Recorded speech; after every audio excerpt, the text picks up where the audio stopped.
And this one has a name, Gold Run Road, 3302. And then there's that's the one that splits to the left here. So for what it's worth here, 3302, which had its own name, does show up as a track in the Garmin. And it even has it by its name, NF3302. That's interesting. There's a little ATV trail off to the left, marked Trail 323. So this is pretty cool. Again, still on Gold Rush Road, or Gold Run Road, sorry. You can see just massive overlook to the right. Pretty strong winds up here at the moment, getting my attention. 2 hands on the wheel. But again, you can see I'm just switchbacking back and forth, climbing up this mountainside. It is extremely beautiful.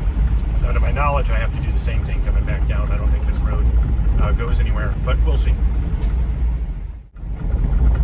And this road does not disappoint. It's got some incredible views. Now you can kind of see I'm on the Shelf Road, and you can see these amazing snow caps in the distance. And back into the forest. Well, if I can believe the Garmin, I'm almost at the end of this road. It's just amazing. I just wish it could have connected with something else and continue the adventure. But it does look like I'll be driving right back the way I came. Now, right up here, so my Garmin has a pretty strong GPS signal. It shows this as the end of Gold Run Road. Now I can tell you my side mirrors are right at the edges of the trees. In fact, I can see some of these trees have been nicked by vehicles only a tiny bit wider than mine. So, not in a position to back up. I would literally tear my mirrors off. Nor am I in a position to turn around. So, here's hoping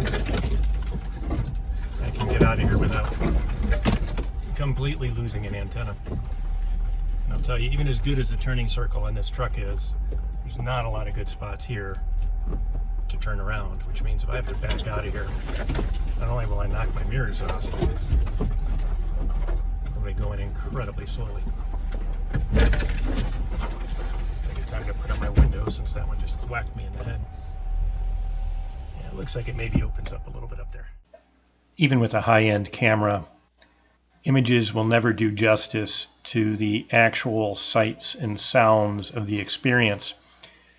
In this case, there are occasional gusts of wind as clouds and rain and then sunshine come through. And I'm driving on the windward side of a mountain on an extremely narrow shelf road. In the end, I decide to keep going even though my Garmin tells me that the road ends. I end up driving in an area so narrow that my mirrors are almost clipping the trunks of the trees on either side. And much to my dismay, when I get to the true end of the trail, there is no place to turn around. So these pictures don't really do it justice, but you'll see me basically backing up the side of the mountain with the nose of my truck pointed straight down the mountainside, and then having to turn around and go the other way on the Shelf Road. It was the one thing I was hoping to avoid, and I put myself right in that situation. So again, it was a wonderful adventure and a great trail. Just the last quarter mile is very much not worth it because it's almost impossible to turn around. And this is why I do not like to have to turn around on a Shelf Road. So that got pretty intense there at the end of Gold Run Road. I had to take the pintle hitch off the back of my truck to have enough room to make that maneuver. I attempted it further up the trail and actually punctured the canvas with my spare tire cover. So that was pretty intense. All right, so enough of the video. I'm going to go 4 low lock. Well, 4 low, yeah. It's already a lock when it's in low. And not the rear locker, just the differential and the transfer case. And I'm going to mosey on down and not scare the heck out of myself on this Shelf Road. But yeah, Gold Run Road, don't take it to the end. It's not worth the last quarter mile or so. It's pretty intense. Now this, if you take Gold Run Road, this is where you stop. This little clearing here, beautiful, awesome. You can camp here, hike here, just admire the beauty. Don't take the last little bit.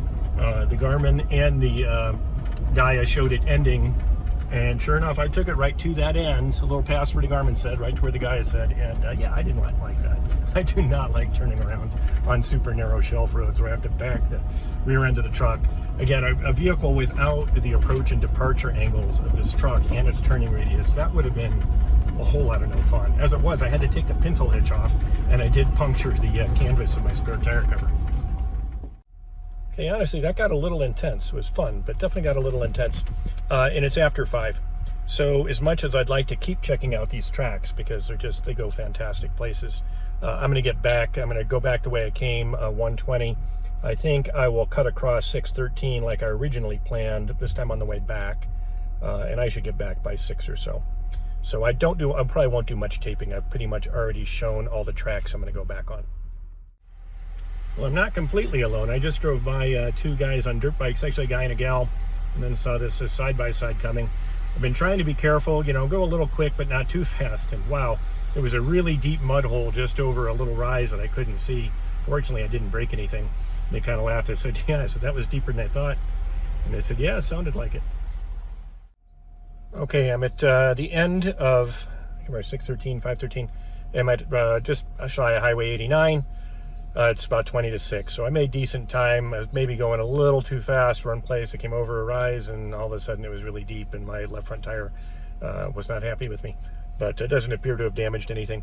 So, take off the winch, put everything away. That's the other thing I forgot. I'm zooming back and realize, wait, my angle of approach is all messed up because my receiver winch is sticking out there.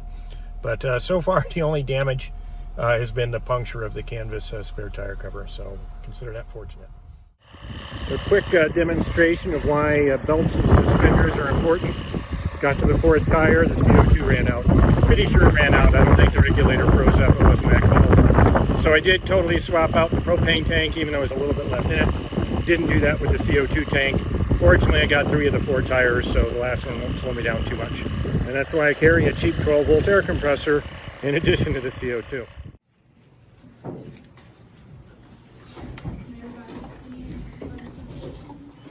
Okay, well, it has been an absolute joy to work with these guys this week, and we've got 2 tunes for you guys, and the first one is in 3 different keys. We're going to do some modulation work at the beginning. 2, 3.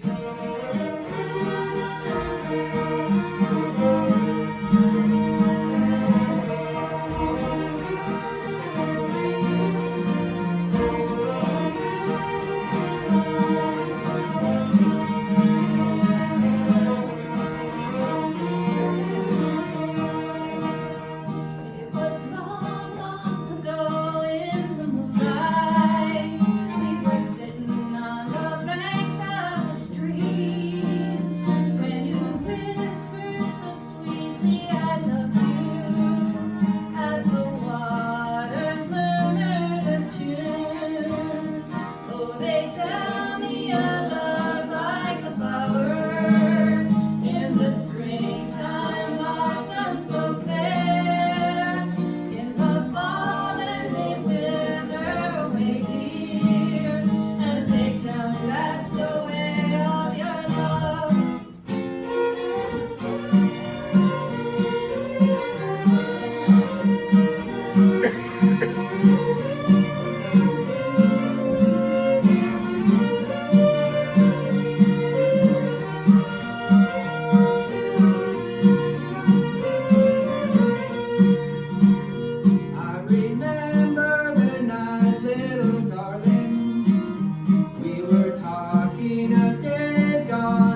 The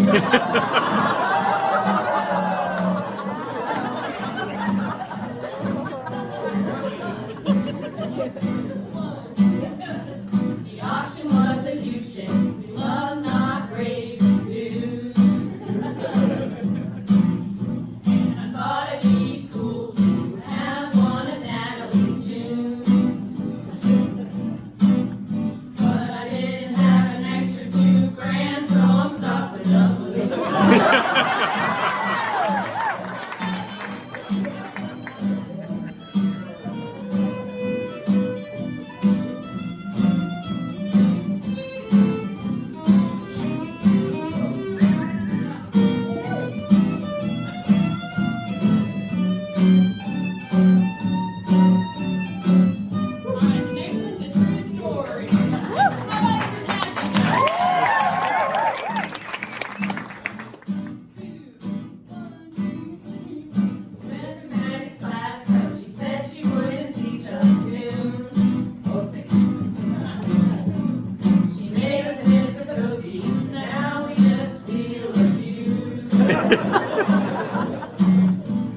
She's flexing really hard, 'cause it's another job she can't lose.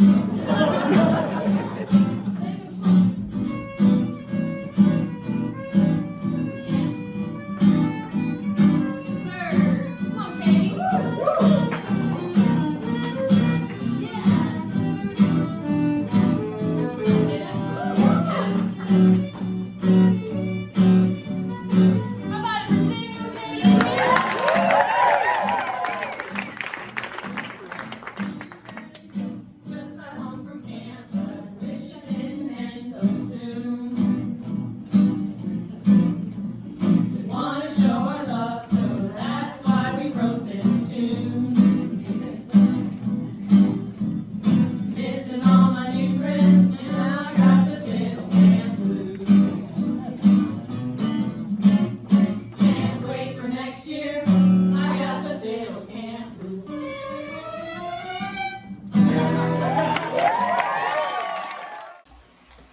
Well, that's the last of my video clips from our trip to Monarch, Montana, where my wife attended a wonderful Bluegrass Fiddle Camp, and I got to go explore the Little Belt Mountains while she was attending camp classes.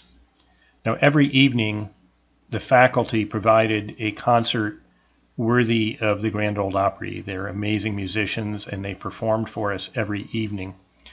There's also better recordings of my wife and her classmates doing their final day concert.